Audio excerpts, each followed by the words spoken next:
থানায় দিয়ে দাও লাঠি জায়গা লাঠি জায়গা আব্দুল্লাহপুর থেকে চলন্ত চলন্ত মোবাইল চিন্তাকারী আছে মোবাইল অসুবিধা নাই মারবে না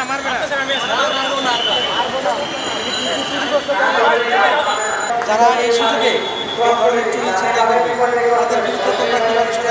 আমরা সজাগ থাকবো, যেভাবে ওদেরকে আমরা প্রতিরোধ করব, ঠিক আছে, যাতে ওরা এইসব না করতে পারে। সব সময় আমরা সজাগ থাকবো, যা 24 ঘন্টা, ঠিক আছে, যাতে ওরা এইগুলো না করতে পারে।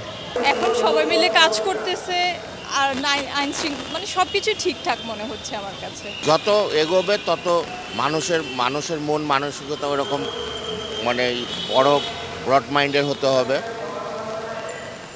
তাহলে পরে আমরা দেশ আগিয়ে নিতে পারবো। আর বর্তমান যে ছেলে মেয়ে এরা হলো আমাদের বেশি স্মার্ট, কারণ দেশ গড়ার কাজে ওরা আমাদের চেয়ে অনেক অ্যাডভান্স। কীভাবে দেশ সাজাতে হবে ওরা আমাদের চেয়ে ভালো জানে। থানায় দিয়ে দাও লাঠি জায়গা আব্দুল্লাহপুর থেকে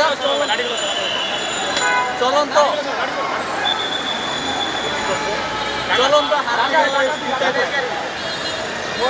মোবাইল চিন্তাকারী আছে মোবাইল অসুবিধা নাই মারবে না